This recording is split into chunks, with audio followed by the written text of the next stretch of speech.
I feel the same way. Like Yeah. for me, when I graduated college, like I just wanted to make videos. Like that's what I Yeah. wanted to do. Mm-hmm. And I was like, I don't really care where I make videos. I just want to make some videos. Yeah. And I landed in Blade HQ, and I'm like, cool, nice. All right, let's figure this out.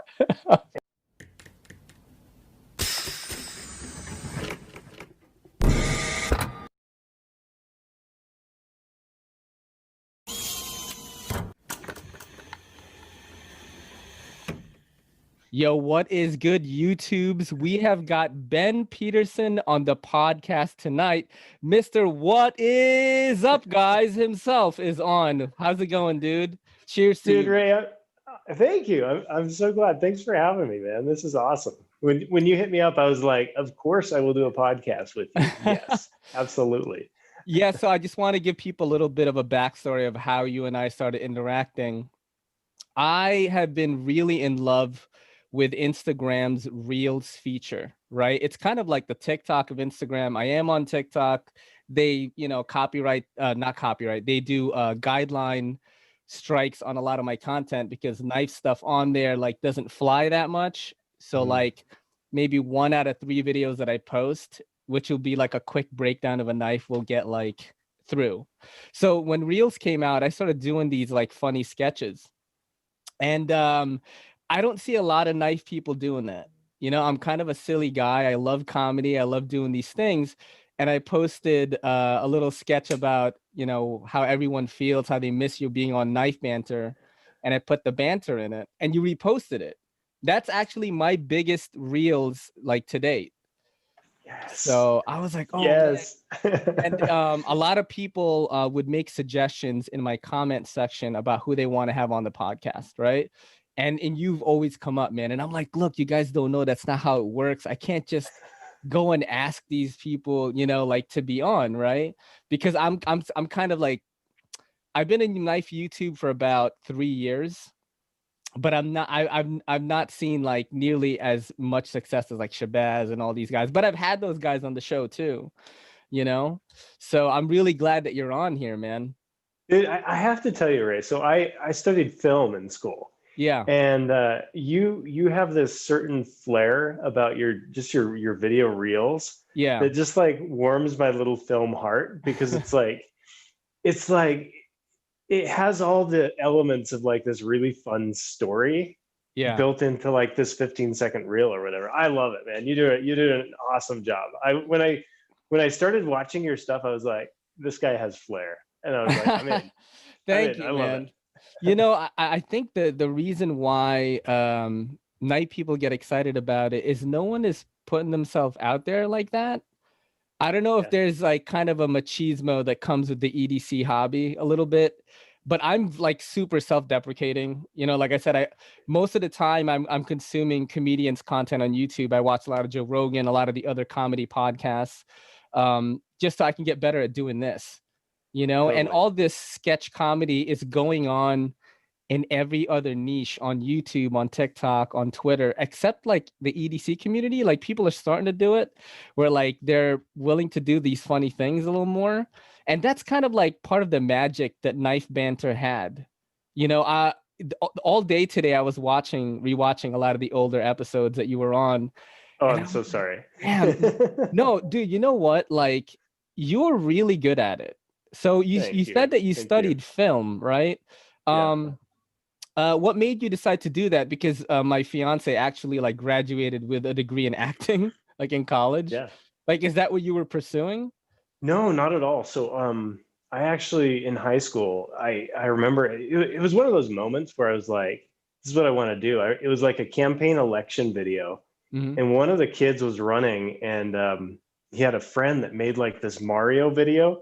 And this is like early aughts, like probably 2002. He made this Mario video, and he had like done some jump cuts where he like came out of the school Hmm. garbage cans and stuff. And I was That's like, great. it blew my mind like a student could make that because I'd kind of been playing around with like just the family camera, and they were like nonlinear editing on computers was just coming out, and so I was like, film, I love it. And so I actually got into it kind of more the documentary route. I Mhm. studied, so I majored in broadcast journalism and minored in film. And so I yeah, I kind of got into the storytelling side through broadcast, but also through film. And yeah, so I never wanted to be on camera. Like I had zero desire to ever be on camera. I hated it. I loved running the camera and kind of telling other people's stories. But the interesting thing about video is you hang around it long enough and somebody's going to be like, hey, we need somebody. And you're like, okay. You know? That's kind of what happened to me, like at Blade HQ. And even in school, I had to do stand-ups. There's this really great news reporter reel of me out there that's just really, really, really, really bad. But I had to do it. It was part of the class. And so you kind of get a feel for it. And then eventually somebody's like, hey, we need somebody on camera. Mm-hmm. And I'm like, well, I'll do it. And here we are 8 years later, you know. Were you ever in like plays or anything like that? I was in like one play in 8th grade. And I can't act. Like if you give me a script and you're like, hey, Ben, read this, I'll be like, I got nothing. Yeah, I think I'm not great at that also. I'm better at the improv stuff, kind of. Yeah, like if you want to sit here and like chat and banter back and forth, like I can make up weird, odd stuff all over the place. And it's self-deprecating. It's like I'm goofy. I totally am. I think the more real you are on camera, especially on a podcast, that's what I love about podcasting is like you can't fake an hour-long conversation. You just can't do it. No. And some of the best podcasts I've done for this channel is like not even, well, I mean, the big names, of course, right? Like the Shabazz one, like I was freaking out when that happened. He messaged me and he was like, oh, hey, I listened to your the podcast with Alex's Knife Box and I love dance music too. And that's how we started talking. Wait. Can you do that? Can you do that? Was that a Shabazz like, oh my God. You know what I mean? Like that's what he does.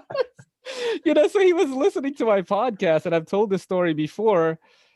He messaged me that he listened to one of my episodes with Alex's Knife Box. Shout out to Alex's Knife Box. A lot of good knives on that channel. And he was like, hey, I love trance music and progressive dance music. Like, I love it. You know, it's like this repetitive nature of it, like kind of gets you into this zone, right? And then I was like, yeah, well, that's great that you listen to it. Would you ever want to do mine? And then he was like, do you have, are you ready in 45 minutes? And like, I mean, I've said this so many times, my audience is probably tired of this, but like I dropped everything. Like dinner was just made. My girl just made dinner. And I was like, bro, Nick Shabazz, I gotta, sorry. But, and she even knew who he was. And she was like, okay, I get it. Like you've been, this is someone that, is going to like, like bring the channel to bigger heights or whatever. But yeah, man. So, watching Knife Banter, I can clearly see the acting chops, or rather like, tell us a little bit about what you did with your documentary work. Were you just the guy doing the cinematography, doing B-roll and things like that? Man. Yeah, so I did a couple of, there were student projects, but they were pretty intense student projects. I did one in Mexico about the university that I went to they did like a service program. So I went down with them and kind of documented the whole thing. And then I also did a documentary on a group of people called the Garifuna. They're from Central America. And I was a Latter-day Saint missionary in New Orleans. And so I got to know a bunch of them. And so after my mission, this was probably 2008, 9, I was like, I want to do a documentary project. And I know all these people in New Orleans, and they got friends in LA, and they got friends in New York, and they got friends in Honduras. And I was like, what if I did my documentary project on these people who have been through like this diaspora and like their culture spreading around? And so I actually traveled to Honduras. I traveled to LA, New Orleans, filming this documentary. It took me 2 years. It took me a year after graduation to finish the thing. It was one of those projects where you're just like, I would love to just quit doing this. But you're like, man, I've interviewed 30 people. I've been like all over the world for this. Like, I got to put it out. So 17-minute documentary took me 2 years. But is there any way to watch that at all? Yeah, you can look it up on YouTube. It's called A Story About the Garifuna. Garifuna. Garifuna. That's Garifuna. Garifuna. Okay, cool. Everyone check that out, man. So that's like your work. You did the B-roll, you shot everything. Did you interview people, or like what was it? Yeah. Wow. So I interviewed, so I speak Spanish. So I interviewed people in English. I interviewed them in Spanish. And then I transcribed every single interview in English and Spanish, edited the whole thing. The only things I didn't do, I hired an artist to do some of the graphics, graphic art at the beginning. And then I had a guy do the voiceover. He was actually from the knife community. His name was Red Gladius. He used to do YouTube. And he had this silky smooth voice. And I was in the knife community already, and I was like, dude, could you voice my documentary for me? Narrate this? Yes. And he's like, absolutely. And I was like, score. But yeah, I did everything else. And then I found a really talented guy to do the sound design too. So I had some really crummy audio that I shot, and he was able to go in and clean it up for me. So student project, but it turned out okay. Like it was one of those projects that you look back on and you're like, never again. But also I'm glad I did. You know what I mean? Yeah, no, I totally get that, man. I mean, this channel is like a passion project, you know. A lot of the guys that I started with are like so much bigger than my channel right now, but I feel like I finally hit my stride when I started doing these podcasts, which no one was really doing on YouTube at the time. You know what I mean? Week after week, I just kept getting guest after guest. I never missed a week. Sometimes I do 2 in a week. I'm thinking about now if I should do like more because I have so many backed up now. But yeah, you know, speaking about the motion graphics work, I always shout out my homie Backpack B. He's like an Emmy award-winning motion graphics guy that does like EDC and knife reviews. Like some of the best like edited work I've ever seen. And I want to go back to Knife Banter a little bit. Who did the cinematography in there? Because I watched the episode where you guys like buried the Spyderco like salts and like who did the cinematography there? Who did the editing? I wanted to know a little bit more about that. Yeah. So when we started, it was 3 of us. It was Austin, Getz, Jamie Greger, and me. So Austin and I were on camera, and Jamie did all of the shooting and editing. And then about a year into it ish, Austin left. We hired an editor named Matthew, and then Zach came on. And so between Jamie and Matthew, they shot and edited every Knife Banter there was. Jamie did most of the shooting. Matthew did most of the editing. But it was a really, really talented team. We hired Jamie from Minnesota. He was just like random, threw his resume in the hat, and I was like, this guy seems cool.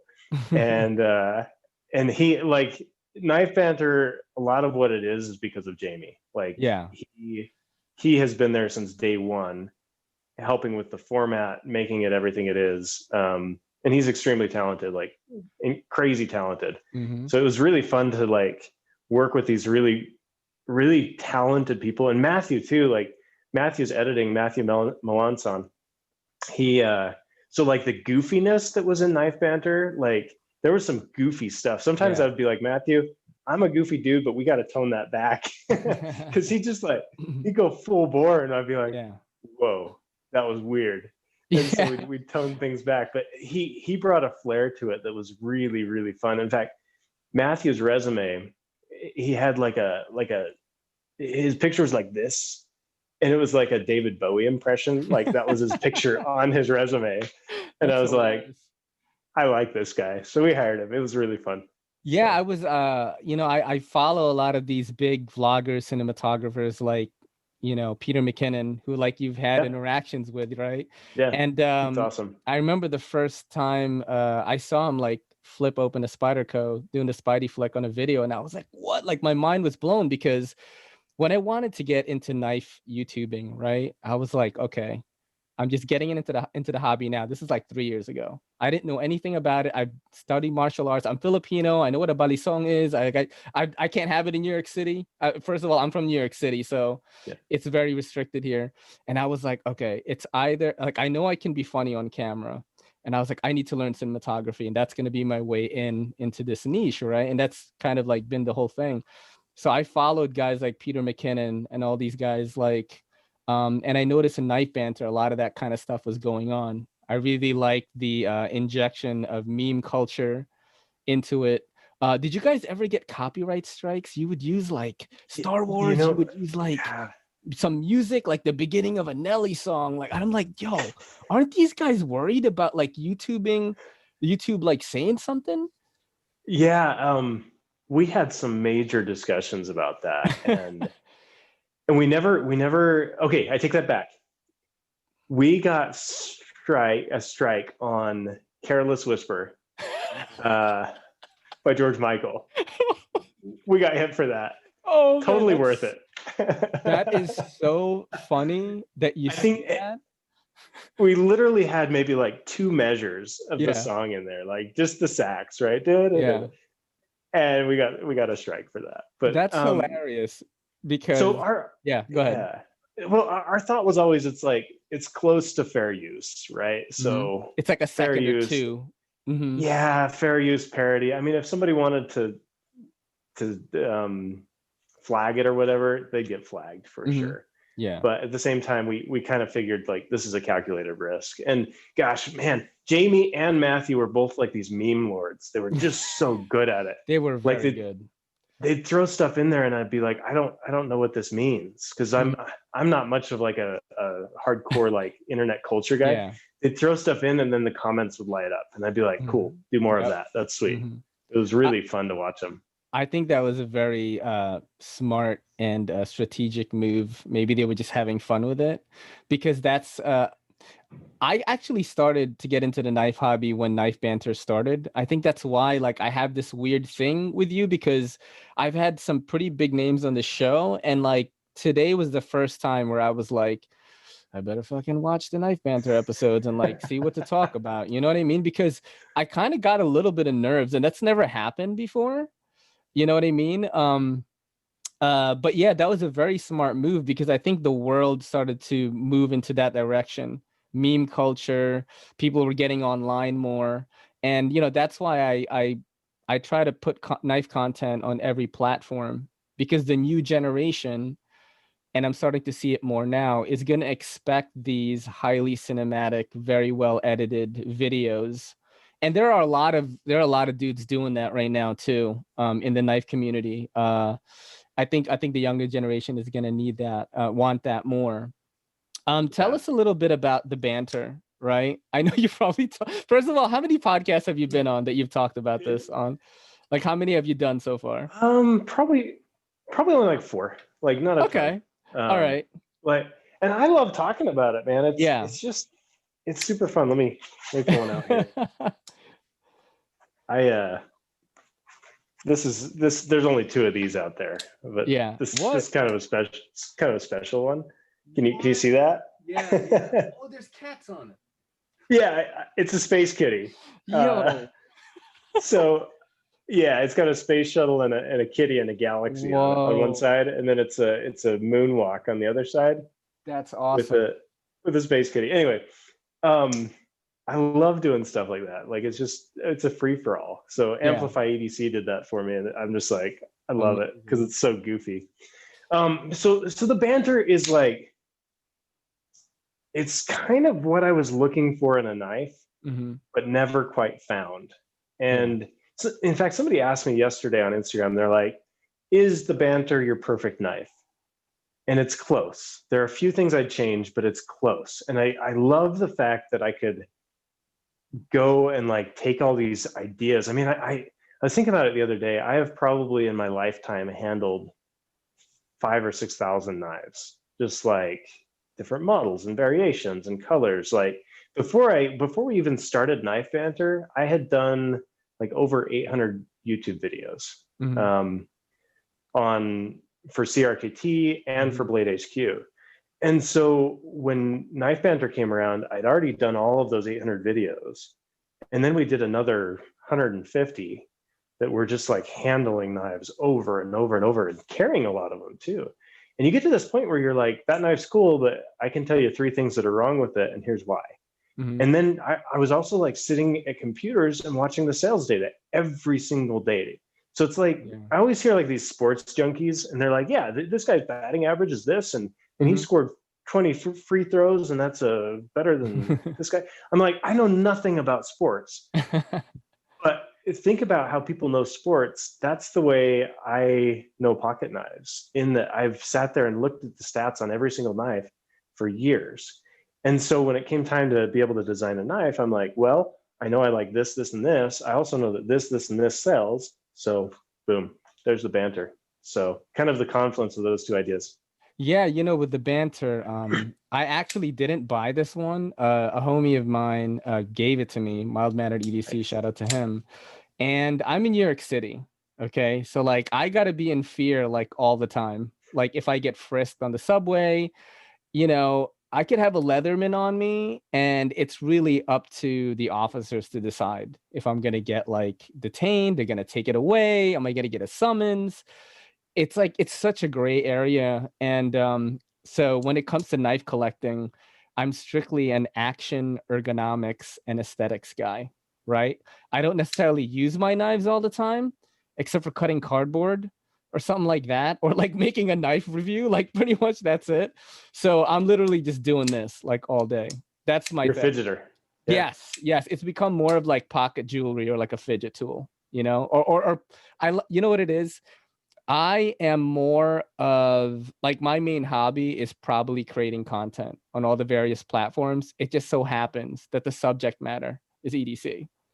You know what I'm saying? That is a funny concept, because Yeah, I feel the same way. Like yeah, for me, when I graduated college, like I just wanted to make videos. Like that's what I yeah. wanted to do. Mm-hmm. And I was like, I don't really care where I make videos. I just want to make some videos. Yeah. And I landed in Blade HQ, and I'm like, cool, knives. All right, let's figure this out. And here I am, like 9 years later, going like, cool, knives, but I love the fact that it's such a passionate community that you can make a video about the Salt series or whatever, Mhm. and people are going to be interested in it and be super stoked about it. So like, yeah, I think that I always say like knives are the medium, but like goodness is the message, and it's Yeah. I love the fact that it's such a welcoming community to content about the products. I think it's super fun. Yeah, I think that's one of the things that it's keeping me here is that I was in the nightlife scene, I was DJing and doing all these festivals and stuff like I was, making decent money, but it was very backstabbing, that community, so like I stumbled into this knife hobby by accident. I was looking for a bag, and I saw Prepared Mind 101 review like a tactical bag, and I was like, oh shit, I could put wires in, because I'm more of a tech guy. I could put my wires in there and my battery pack, and there's all these pockets. And then I started to see like some Benchmade reviews and stuff like that, and then I started to like meet people. um and around the time that I got into the hobby, like my pops had just died, right? And I had people who would like, after my first couple of YouTube videos, I've met some friends on Instagram, and they were like, hey man, you didn't put out a video this week. Are you doing good? Are you okay? And I was like, I've never even met these people, and I always tell people like, the EDC community like doesn't even need GoFundMe. When one of us that we know is like hurting, they get into an accident, they don't have insurance, they want to get an operation or something, right? Like people pool in money.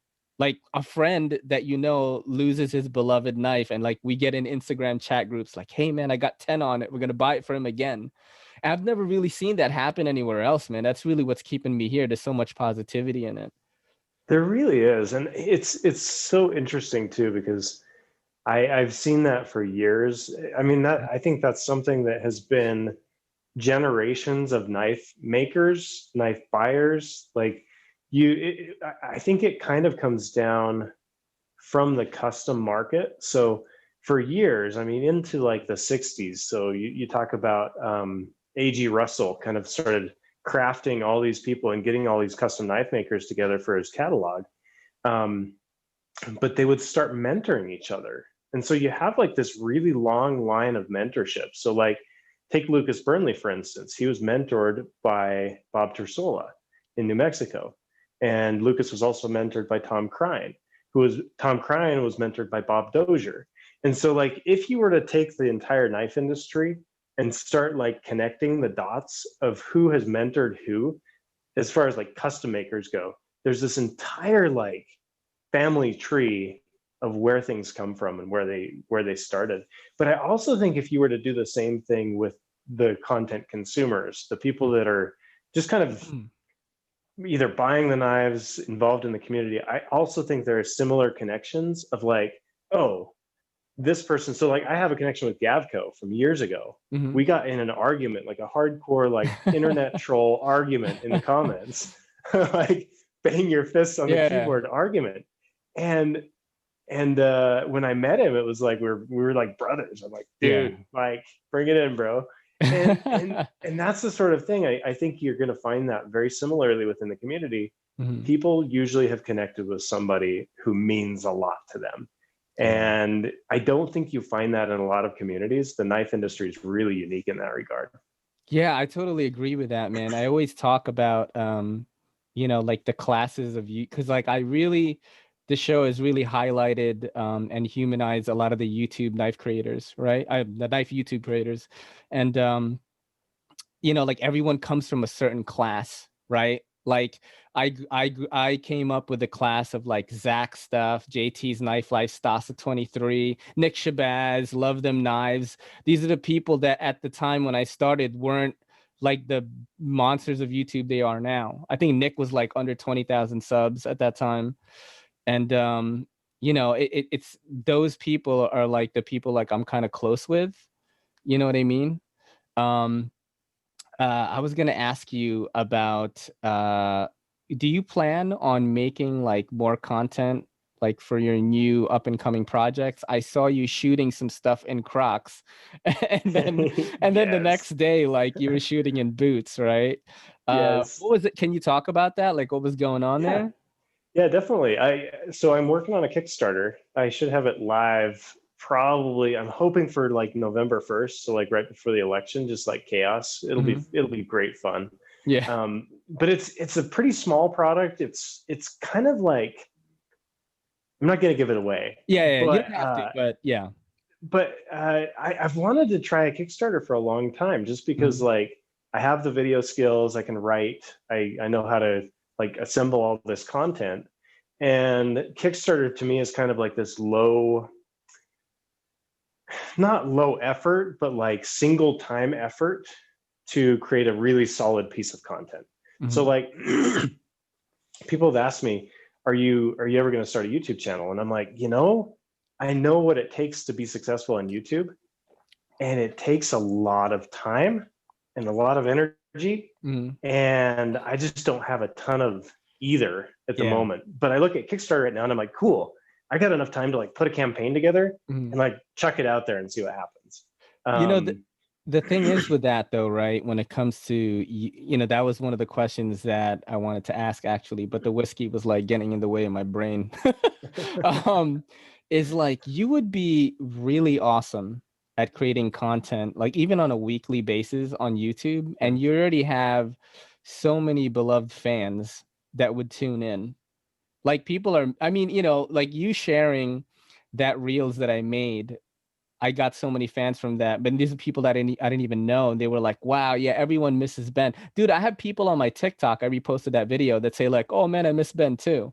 And you know what I mean? Like, that's the thing. Totally. It's like people are already into you and you're already so good in front of a camera. I think you could do, I don't know, like you could document versus creating a piece of content and just like show your personality doing something. And I think you would be Yeah. really good at that. So I appreciate that. Thank you. Yeah. Like the hard part about it is it's hard for me to just put things out there because I know what it could be. Yeah. And it's hard to like, it's that old saying, art is never finished, it just escapes. Mhm. And I feel like with content, there's always like this escape period where like, you're just like, dang, it's just got to go. It's just got to, like, you just have to send it, right? Mhm. Um, but also, if I can't hit a certain point of quality, I'm Ah, like, I see. I don't feel good putting it out. And I Mhm. know that to get to this certain point of quality, I have to put this much time into it. Yeah, I And get you. so, it's like this struggle. I love photography. I Mhm. hate shooting. Well, I hate, Me too. let me rephrase that. I love to shoot.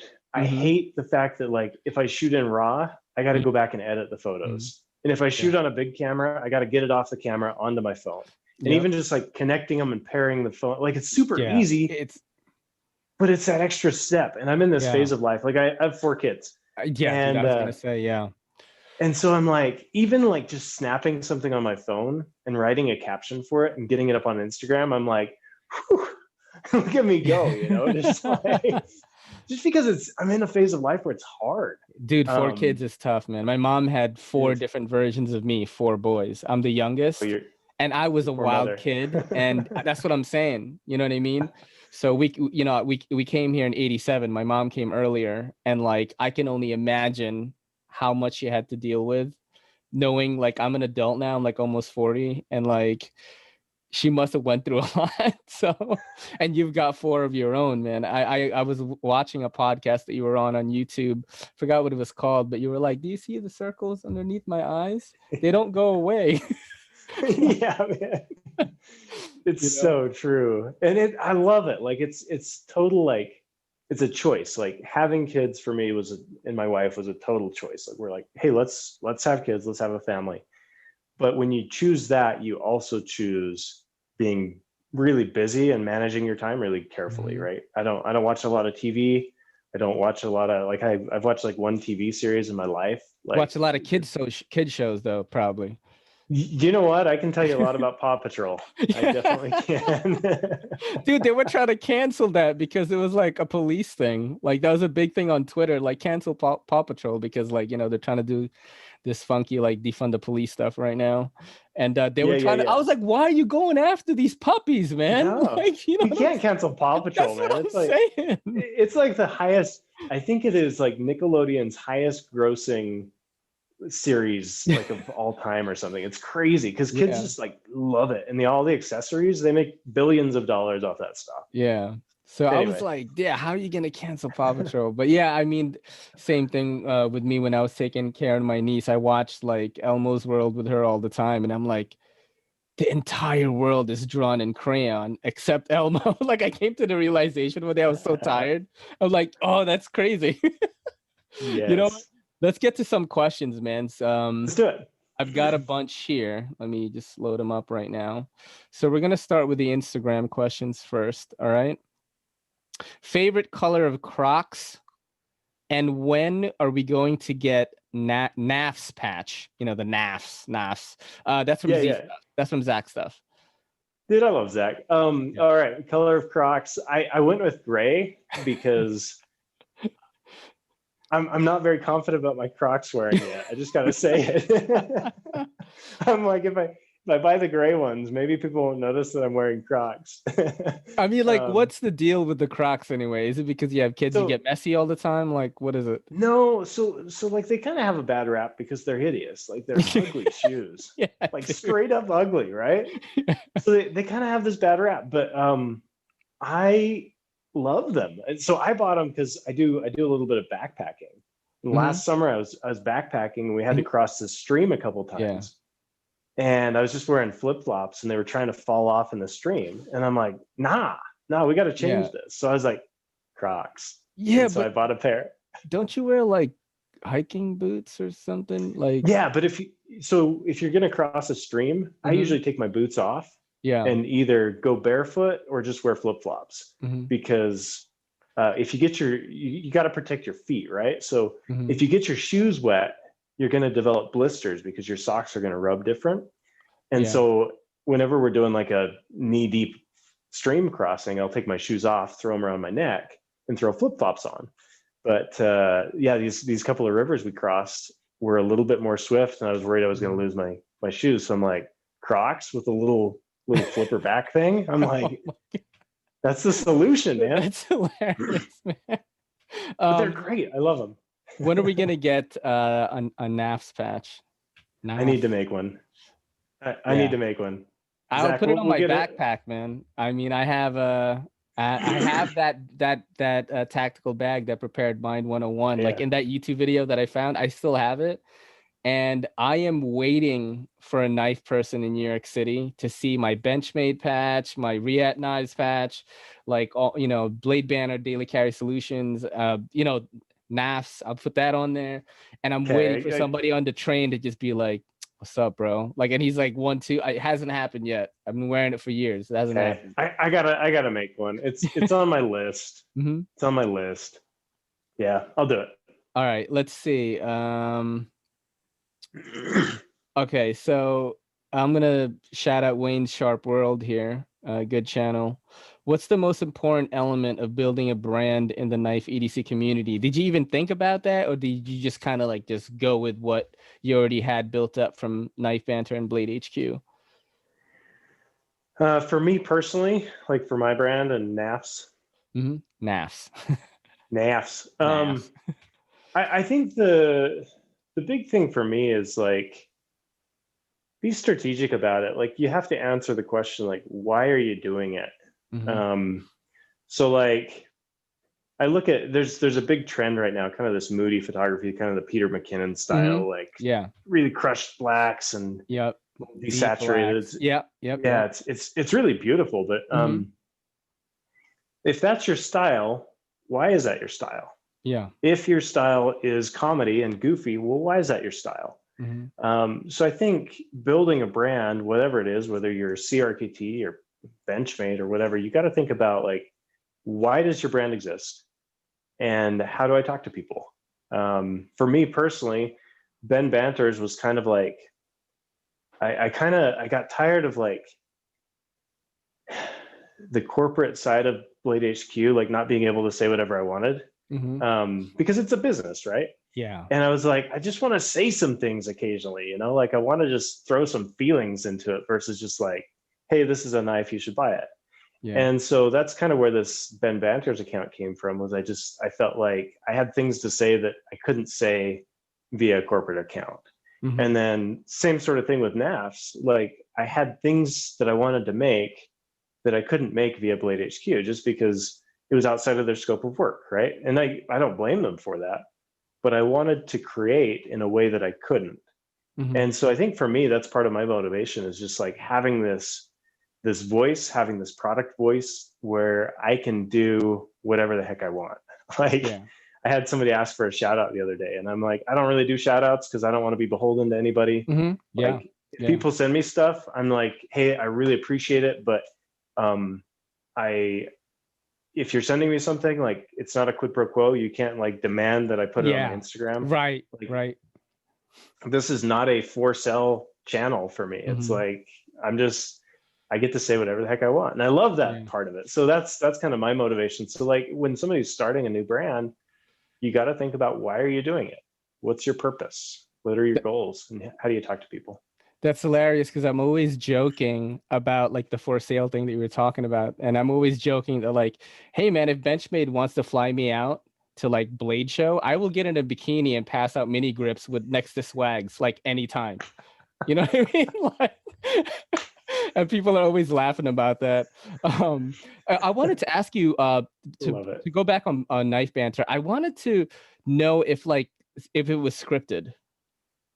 No, it never was. That's awesome. It's so natural. There were a couple times where we had to get to a certain like point, because like we were either going to play a joke or whatever. Like, so there were times when it was like, you must hit this mark. Yeah.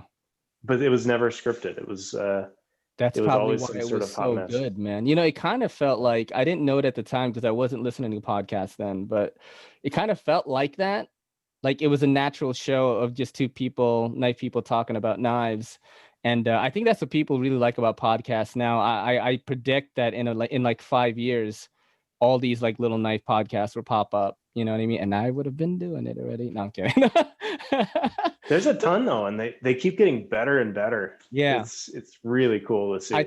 I think there's a lot, like the Knife Junkie is absolutely amazing. And like I've done his show. He's going to be on mine next week.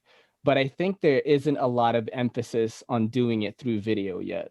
I've always wanted it to be through video. I would love to have, I actually have mics. I have a setup for more than, two people, but there's no knife people in New York City. And just dude, there is. You got it. There is. Yeah, there is. But like once I started to get to know him, yeah. Let me know. You got to connect with Mario.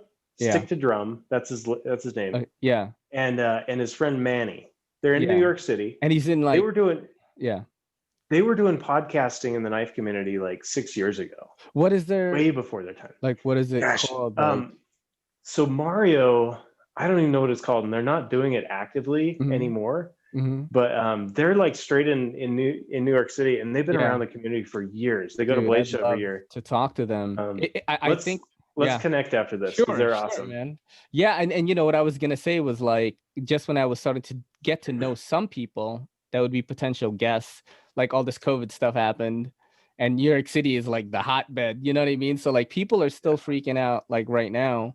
When it first started, I didn't leave my apartment for 3 months except to throw out the garbage. Yeah, I just had food delivered, and now I'm basically a walking vaccine, and I just go to work 6 days a week. I wear the mask and stuff, and I hate it, but I have to. But you know, that's just where I'm at with it now. But there are still some people that are following me on Twitter that like, oh man, I haven't left, and I'm like, damn, man, it's crazy because you can get everything delivered here. You know what I mean? Yeah. Yeah. Wow, that's crazy. Let's go into another question here. Let's see. Okay, so this is from homie Me with Knives on YouTube. Does he still buy new knives when it's time to sharpen his knife? With the transition to We, did you have to relocate? I don't know if that's a good question, but that's what he asked. Yeah, let me answer the second one first. Yeah. No, so I don't work for We. I just design for them. Right, I understood that part. Yeah. Yeah, and I think that's one distinction. Like a designer is not a full-time employee. And that's one thing I love about it is it's a pure side hustle for me. Yeah. So I really enjoyed that aspect. So I didn't have to relocate. And then the first question was, what was it again?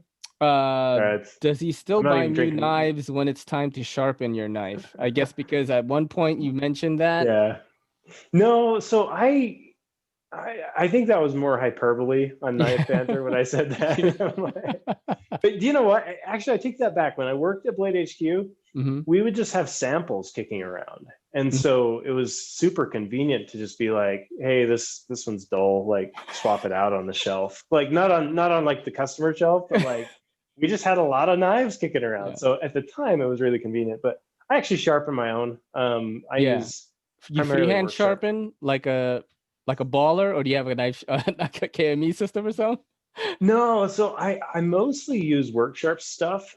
So I've got one of their little field sharpeners at my desk. Okay, I got it. Yep. I love that thing. It's got the strap on it. So like I'll be on Zoom calls and stuff and I'll just like put it on mute.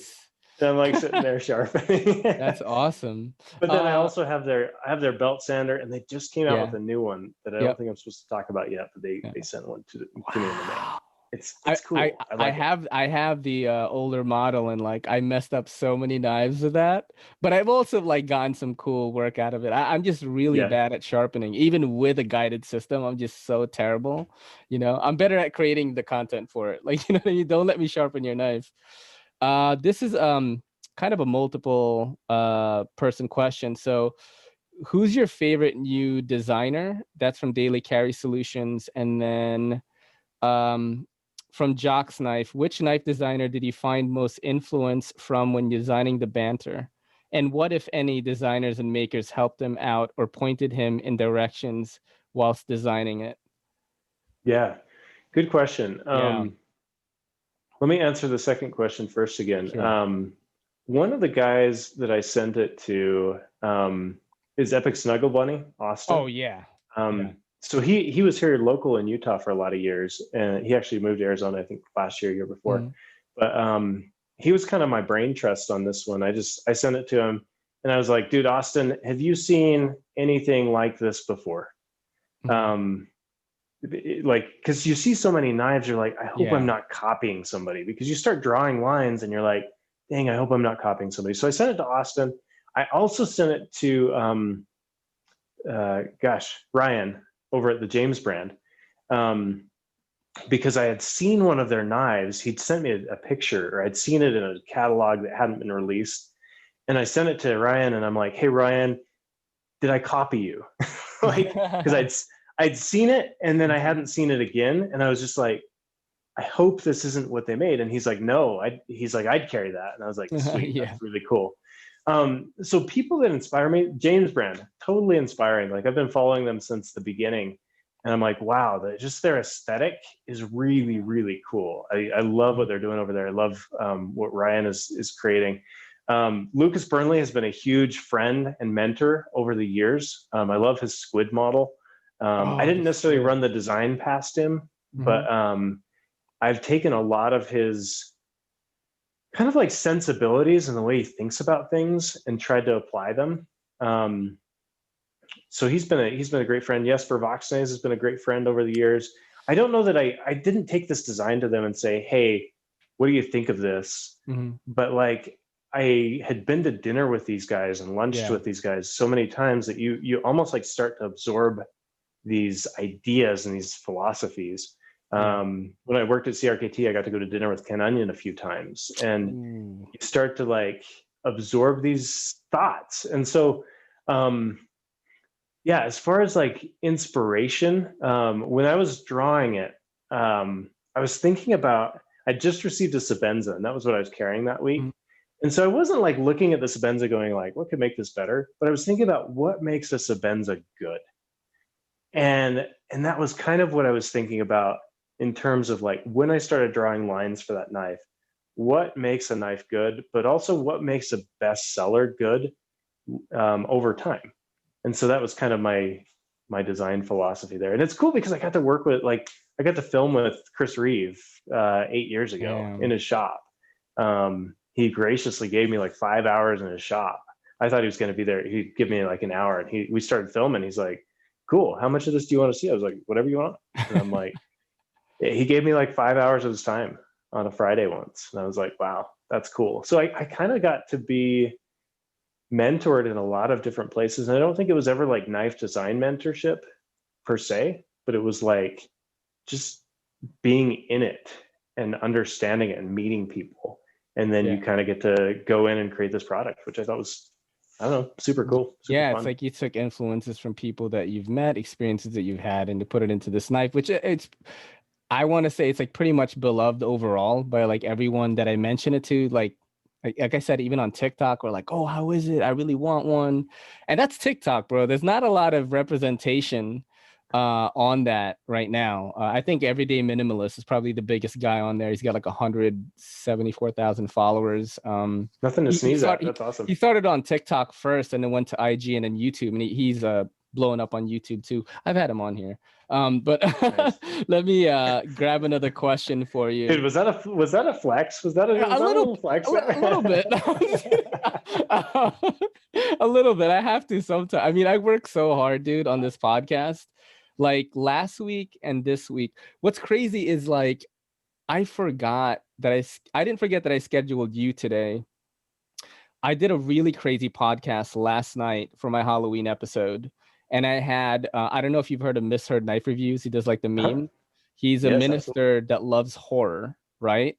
I had another guy, Crimson Fury, who's a paranormal investigator since 2012. I had him on, and then I had Tier 1 EDC and Gear Reviews, who's also a horror lover. So we all had like a horror like podcast. We showed what knives we carried for like maybe 5 minutes, and the rest was just like spooky stuff.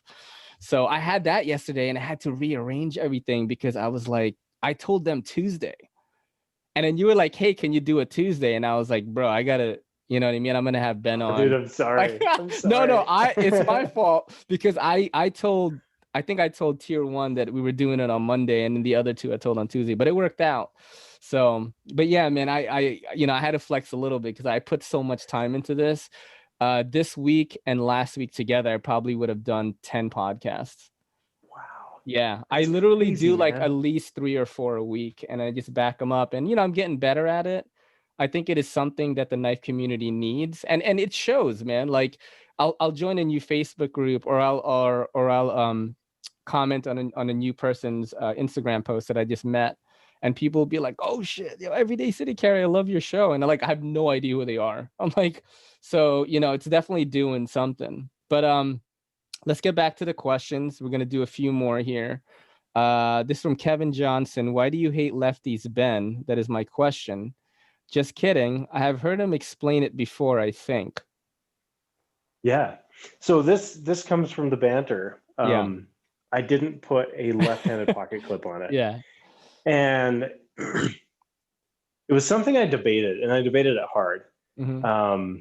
because I do care about lefties. In fact, the next model I'm designing has a left-hand carry on it, just for you guys, just for Kevin. But there was like, look at this. When you look at the line on the Banter, it's just like I couldn't break that line. And when you throw a lefty pocket clip, especially if it's deep carry, you break the line and you put more screw holes in the thing. Yeah. And I couldn't do it. In fact, I think one of the original drawings had a lefty insert on the front, and I was just like, I can't do it. Like I have, like, out of the gate, I have to have it clean. And so I'm sorry, Kevin, I had to do it to you. He's a hardcore like leftist, man, and I don't mean politics. Like his name is Lefty EDC. He sent me a Benchmade bug out, like the first one I've ever tried, and it was like lefty only. He had like custom scales from Death Grip Scales, and he was like, "I want you to know how it feels." I'm like, "Okay." I still carried it in my right pocket, you know. Knife people are funny like that, man. This is the next one here from Ohio, Knife Lover. I don't know why I said lover. Like I'm still it's a whiskey. Getting rid of my accent from the Philippines, because you know people pronounce it differently. Where did "What is up, guys" come from? I don't know. Man. Did you always do that in Knife Banter? I don't, because I'm pretty sure I watched Knife Banter from episode 1 when you guys first started. That was like what, like a little bit under 4 years ago, right? Am I wrong on this? Or let's see, we would have started at 16, probably around this. It was November of 2016 we started it, so about 4 years ago. Yeah, so I definitely watched it from its like beginning. So the origin of "What is up, guys," it started as just "What is up, guys." It didn't have an "is" on it, and it was a mental cue to get my brain to start making my mouth move. And so it was like, if I started a video, "What is up, guys? Today we're going to be looking at whatever knife." It was just like this mental cue to start the video. And so I was doing that back when I was doing reviews for Blade HQ 7, 8 years ago. On Knife Banter, somehow that "is" just started evolving and getting longer and longer. And there were some people that complained about it. They're like, "Why does he do that?" And we were like, "Cool, hit the gas on that." I know. I remember that. You like did it even harder, man. That was every YouTuber's got that though. You know, even I've got like they do. Yeah, my girl makes fun of me all the time. Like she'll wear my hats, and then she'll get like in a video and be like, "Yo, what's good, YouTube?" I'm like, "That's not how I do it." You know what I'm saying? Even Peter McKinnon, he's got the "what's up," right? You know, everyone has "What's up, guys." Everyone's got their own thing. What's your thoughts on Bigfoot? That's from Moose's Goo Gear Review. That's how you say it. Yeah. What's your thoughts? 100% believer, man. Yeah. No, I don't know. I think there's so many things in this world that we don't understand completely. Dude, yeah, like the ocean. I mean, you could look like, I follow so many of those pages on my Instagram, and I talked about this in the horror podcast too. Jaws was part of the discussion. Is it horror or is it sci-fi? Because I watched Jaws too early, man. I was like, I don't know how old I was, but I get scared like being underwater in a tub, bro. Like, you know what I'm saying? I wasn't even like 8 probably when I saw it, and I'm just like, oh man, this is gonna get me, you know?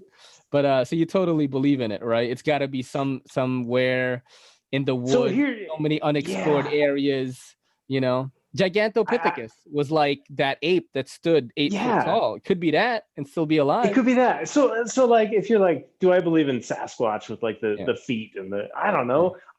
I believe that there's a lot of things out there that we don't understand. Yeah. Whether it's in space, whether it's in the ocean, like we've only explored like this much of the ocean. I know, dude. You know what I mean? Yeah. And it's like, so I think there's a lot of unexplained out there, and I think Bigfoot's probably in that category. Yeah, and James Cameron like made some like super high-tech sub to like film shots for Avatar 2. Like went deeper than anyone else. I mean, that like is just crazy. Let's do like 2 more and then I'm gonna let you go. Let's see what we got here. Oh, do you this is from Neve's Knives. Do you know who they are? It's just like shameless plug. All right, let me keep going now. Yes, I'm aware of them. Yeah, he said, yeah. Ask him if there are any new designs on the way from NAFs or from you, if you've got anything in the works. I think everyone is so curious about that right now. Yeah. So Yeah. I've got two NAFs products. One, the first batch is going to be here probably in the next week. I'm still working on packaging for it. And then the Kickstarter will launch within the next 2 weeks. So I got two NAFs products coming out. Those are more knife accessories. That's kind of what NAFs is more accessory products than like hardcore like knives. In fact, I don't really want to make a knife with NAFs. It's an accessory brand. And then I have another design coming out soon-ish. Should be announced. So all right, cool. It's I love variations on a theme, and so it's a bit of a variation on a theme.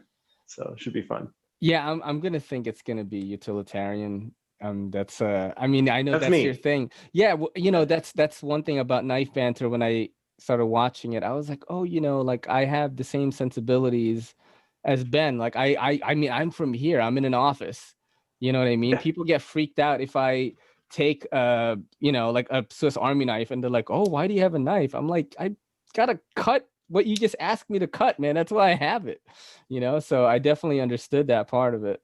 Let me take a question from Seems Logical, who's the best commenter on YouTube. He literally leaves like 30 paragraph comments on like my Those are podcast. Yeah. You know, do you know who he is? I don't. Yeah. Great dude. English major, just like well-written stuff. Let me see what he's got here. Okay, let's do a funny one from him. Do you know what to do if you were out hiking and a mountain lion like comes across your way? I know this just happened to Kyle, which was a friend of Blade HQ, right? Everyone watched that. It was a crazy thing. That actual story made it to the comedians podcast that I follow. Like they talked about that. And them not knowing really anything about nature, not Joe Rogan, but not knowing anything about nature, they would have been like, yo, why was he so afraid of it? And I'm like, dude, they will take you out like at any time. So do you know what you would do in that situation, I guess is what he's asking. Dude, so I watched that video like 3 times, and I actually got on the phone with Kyle the day it was blowing up, and I'm like, dude, you're a boss. Like, it's amazing. Honestly, like I had read what you're supposed to do, make yourself look big, you know, and kind of like get scary, you know, like because it's a stare down contest, and Kyle nailed it. Honestly, though, like I don't know that I would have been as calm as Kyle. And I have yet to ask Kyle this, like, how do you sit there and film this thing? Like coming to eat your lunch, you know, like, how do you sit there and do that? Like, I would drop my phone and I'd be like, it's on, let's like, we're going to grapple, you know, get a jiu-jitsu, get a rear naked choke on the mountain. dude, did you read the story? There's a story about a guy that like choked out a cougar. Yeah. I think I've seen that one. Go ahead. No, I don't know that I could choke out a cougar, but There's like no way I could do it. No, I think I'd just be like, all right, it's all hands on deck. We're going for it, like full send. That or I'd hightail it and run and die. You know, because like what they say is don't run from them. Like you got to make yourself look big. Yeah, there was those 2 cyclists, right, that ran into one a few years back, and they were trying to make themselves bigger with the bikes. It was a mountain lion that was starved though. It was starving. And then the mountain lion's like, cool story, and like started eating one of them.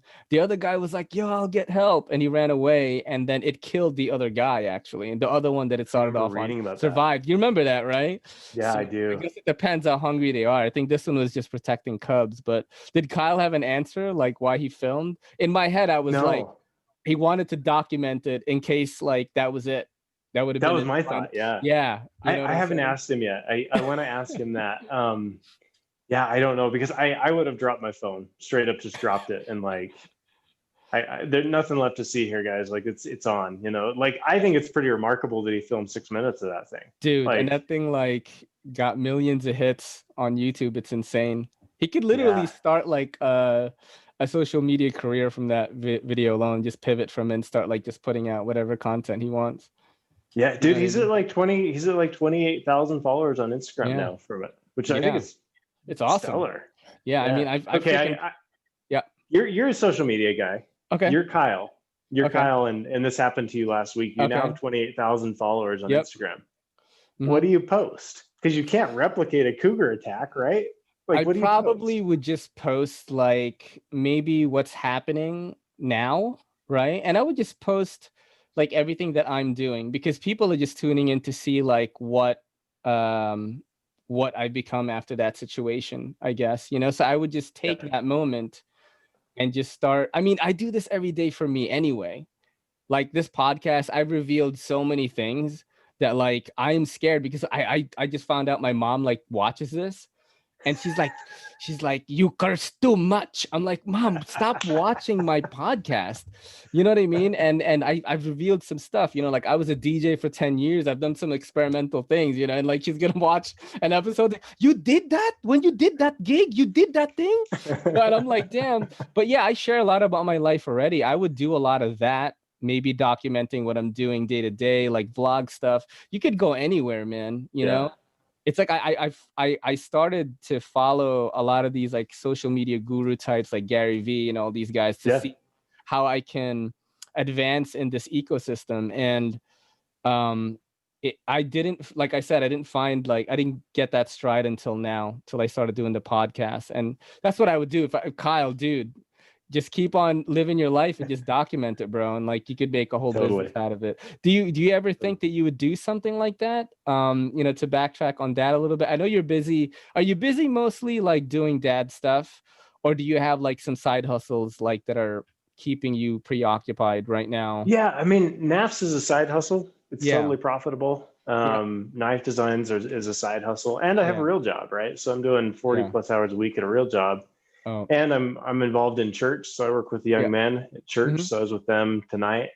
So I kind of have a lot going on.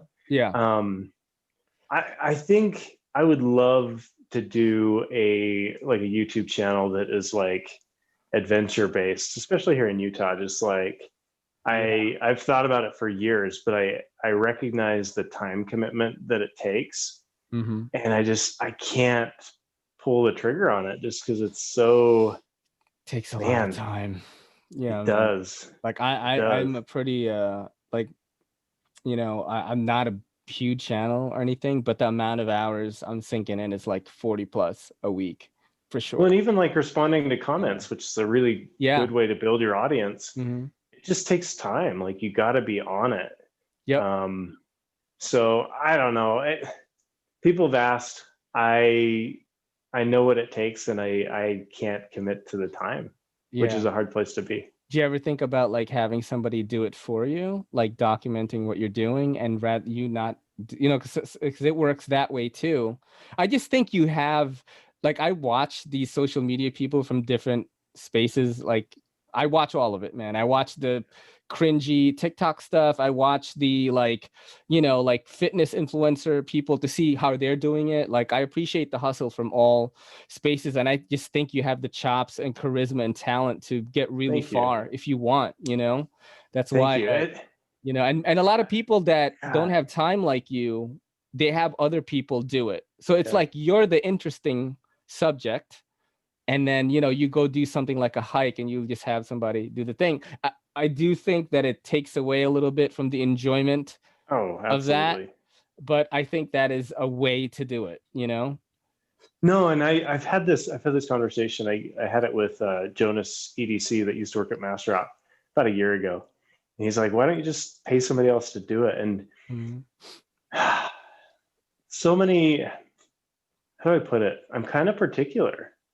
So like, I don't think you can just pull Joe Schmo off the street and have him create something that really like tells the story right. That's where I loved like working with Jamie and Matthew is we could sit there and really put our heads together and create the stories that we told at Blade HQ. It was just really, really fun. And so I look at that and it's like, okay, how do I mentor somebody to get them to where that content, where I would feel like this content it's up to snuff. It meets the level I'd want it to be. And I just can't see myself doing it right now with everything else going on. It's like, and if I can't do it right, it will eat at me. It will just like grind my gears. Mhm. And I'm like, no, I can't, So I don't know. I think someday it's a Yeah. someday project. I just think that it's good to like put down roots like quickly, right? Like for example, the podcasting thing. I saw that there was an opening for that kind of content, and I was like, let me just do it and see what happens. And I've been doing it for like I want to say like maybe a year or less than a year, and like stuff was happening to my channel, but not as fast as they are now. You know what I'm saying? And I Yeah. think it's just good to put roots down like quickly. I mean, you don't want to miss the chance either. It's the only thing. I think the hardest thing is giving up that creative control, but you need to find someone that you trust to Yeah. do it that good. You know what I And mean? you gotta pay them, right? Yeah, And you that's do. that's You another do. consideration is it self-sustaining? Are you Yeah. getting the ad revenue? Like, and Yep. that's part of what I'm doing with NAFs is like I'm doing things I love, but they're also self-sustaining in that they Yeah. make money. And Yep. so That's they one thing create that I'm this, not doing. yeah, I'm making very little money. I which don't even have ad revenue, man. Like I could have yeah, it. I haven't turned it on. totally. I just do Patreon. That's pretty much it. Well, and that's the hard thing for me is like I don't want to be like this greedy capitalist about the Mhm. thing, but I'm like, Dude, you got 4 kids. You gotta think a little bit about well, that. yeah, I do, and I got to think about it in terms of like, okay, if I'm sinking X amount of time into it, yeah, it's fun, but shouldn't it come back to me in some way? And Mm, so whenever I'm creating products for NAFs, I'm thinking about like, how do I create passive income with this? that's Um, awesome. how do I create not just something that I enjoy and I personally want, but how do I create something that will make me money 2 years from now, 3 years from now? So like my initial goal with the NAFs brand was to make $100 a month on one product. And I hit that in the first year. And it's like, cool, perfect, Yeah. $1,200. That's enough to sink back into the next run of posters, Yeah. And it's like, and it's this flywheel, but once you start making $1,200, it's like, okay, now I can sink that into the next project. And it starts to kind of compound. And it's like NAFS is not crazy profitable, but it is Mhm. profitable. And it's really fun to be able to create. And I can turn it up and I can turn it down. See, the problem you have with a podcast is you don't put something out and people are like, hey, you live over there, right? Yeah. I don't put something out and people are like, we'll Yeah. hear from him when we hear from him, Yeah. which is both good and bad, right? But that's kind I, of my philosophy on it. I need more of that kind of thinking, because like the way that I think is like I'm putting in all this work now, and I know that eventually when I put in the work, like some big thing, not big thing, but like small little big things will happen. And then maybe I'll, you know, come across some company entity that is going to be interested in my work. Like, oh man, he's doing something completely different than all these other night people, and he has somewhat of a personality. It's kind of different. And then they would have seen this body of work already. They're like, holy crap, Yeah. this guy's been putting out podcasts for like 5 years. I mean, I'm good. Yeah. I always tell my girl, I'm like, dude, you better freeze your eggs, man, because there's like a 10-year plan, bro. Like, she's 36, and I'm like, maybe when I'm like Joe Rogan is seeing like way more success now in the podcast, and he's like 53. He's like, he didn't start seeing anything crazy happen until 2017, and he's been doing it for like over a decade. So it's kind of That's like, crazy. yeah, I mean, so I'm like, all right, the knife community is catching up with all the other trends like cinematography, photography, podcasting, and all that. So I think like it's gonna be maybe 10 years or something till like something really huge happens with this. And I mean, I'm not that old, but and I love doing it. So I think But that's where I'm at. that's the thing though, is it's like the overnight success that took 10 Yeah. years. Like Yeah, that's exactly. somebody asked me like how long did it take to design the banter? I was like, well, it took me a week and a half to draw it up and do the line drawings and send it off to we. But like the reality is it was 8 years of creating connections and Yeah. understanding things. And it's the whole I don't know if you've ever read Outliers by I have to read that book. I've heard it mentioned so many times. yeah, gosh, I can see his face, but gosh, I can't remember his name.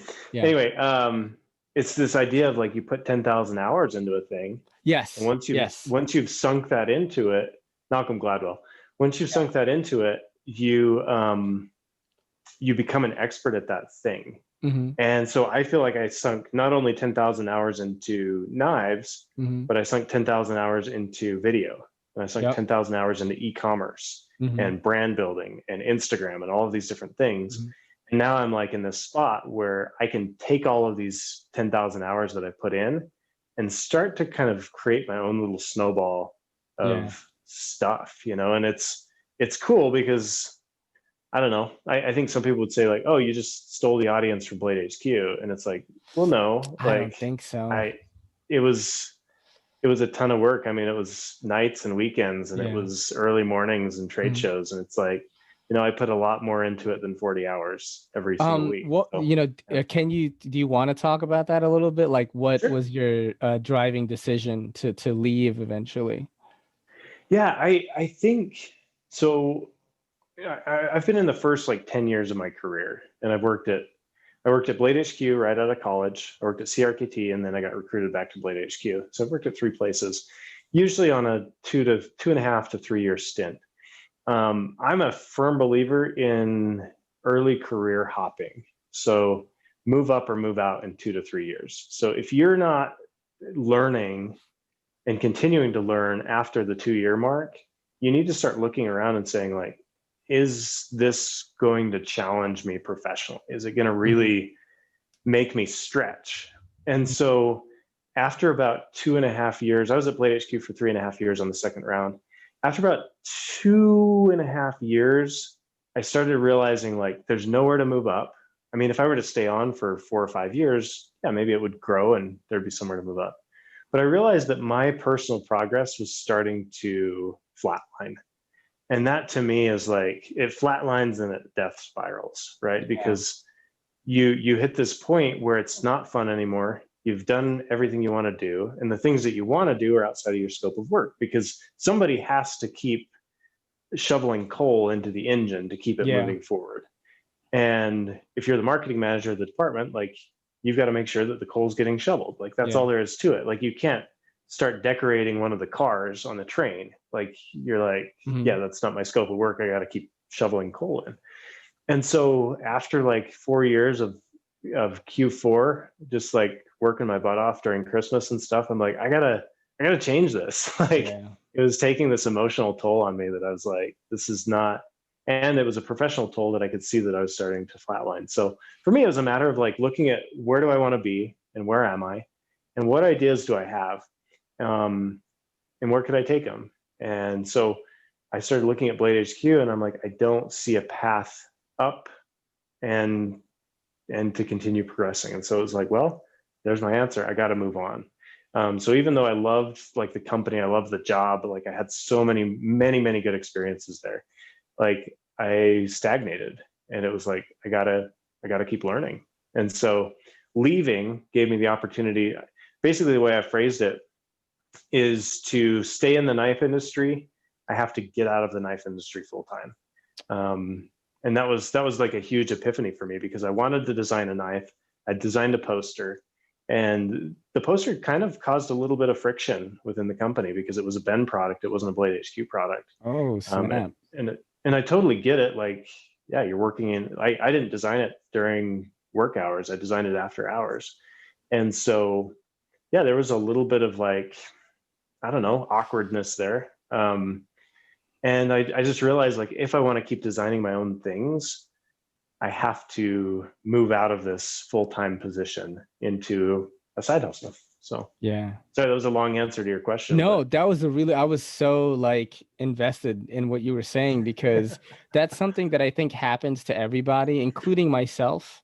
You know, I after I got out of the, you know, music production and DJing game, I went straight into an office job. You know, I was doing logistics, like making sure shipments got out and stuff like that on time for a diamond and jewelry company that made pieces for like Sam's Club, Zales. So I was doing a lot of that like Christmas hours kind of stuff too, where like, am I even getting overtime for this? I don't know. You know, it was that kind of stuff. And you know, back to the shoving the coal into the furnace and stuff. I was doing a lot of that and I wanted to grow into the company, but I couldn't see it. And eventually I just got kind of luckily I had an opportunity with my brother who started a CBD shop called Ayla CBD.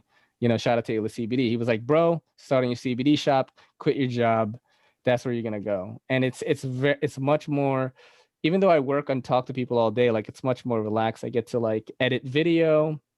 I get to like do like my reels there. I did the Ben Banter's like, you know, Nice. banter video in the shop. That's where I did it. That's awesome. And you know, it's just become a better, like there's a creative pursuit there. It's like, even though like that job just pays my bills, and you know, I use CBD products all the time, but it's mostly become like a hub for me to just create content. And you know, and it's really important for a lot of people to know that. Like, I'm not saying quit your all jobs right now, like I'm not saying that, but it is good to just think of these things, as people, you know, stay stagnant and then they're depressed like their whole lives working out of a cubicle, you know. Well, and I think that so like my ultimate long-term goal is freedom.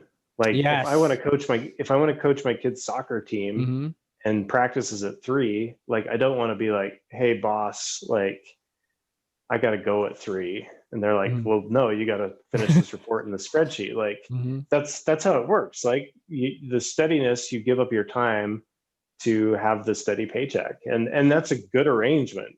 But ultimately, like I'd like to be able to have that freedom. And so this career move for me, moving out of Blade HQ, it's freed up a lot of my time. I don't work crazy hours. I don't work a lot of weekends anymore. And it's, for me, that's given me space, not just with my family, but also space to work on other ideas and projects. And I think that you can't put a price on that. In fact, the switching from job to job was not a pay raise for me. It was a level move. Like it was a lateral move for me. Yeah. But it was a sanity move.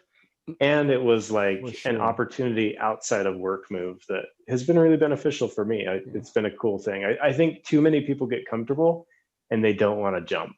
And stability keeps them there, things like that. Yeah. And stability is important, but like if you hate what you're doing, like why not look at it and strategically move toward changing it?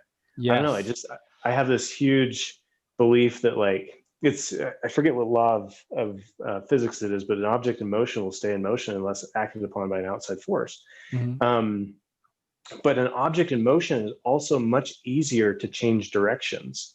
So like if you have like a rolling tire, like it's much easier to start coaxing that rolling tire to a different direction and like lifting the tire up off the ground and starting to get it rolling. So if you can get something rolling, like if you can get an idea moving in a direction, you're like, hey, I want to change my job, or I want to get fit, or I want to change who I am, get moving, and then you can start to move whatever direction you want to. It's much easier to change directions.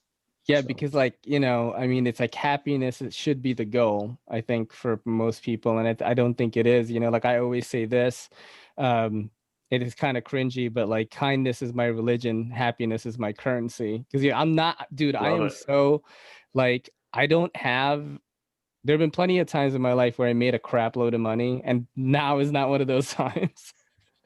But I am like as happy as can be because I get to work a job where I'm kind of relaxed, but I'm pretty cool with it. And I get to do this YouTube thing, the podcast and everything. And my fiance has her own pursuits, you know, she sells succulents. Shout out to Happy Go Sucky. That is not a sexual thing. That's about plants. Follow that on Instagram. I always say that. But is it S? How do you spell the Happy Go? I think it's SUCCIE. Happy Go Sucky. And she love it. Beautiful pictures. She's killing it on Etsy. But we both have they're all the rage, man. Dude, it's like she has more plants than I do knives, and she's like selling them like consistently every week. But you know, we're gonna end on that. That was a very beautiful message, I feel. And dude, thank you for doing this, man. It was an absolute pleasure to have you on. Hey, you know, I can't offer you a lot, but if there's ever anything that you want to promote, you want to hop on here and like spread it to my audience, even though I'm pretty sure they follow you already.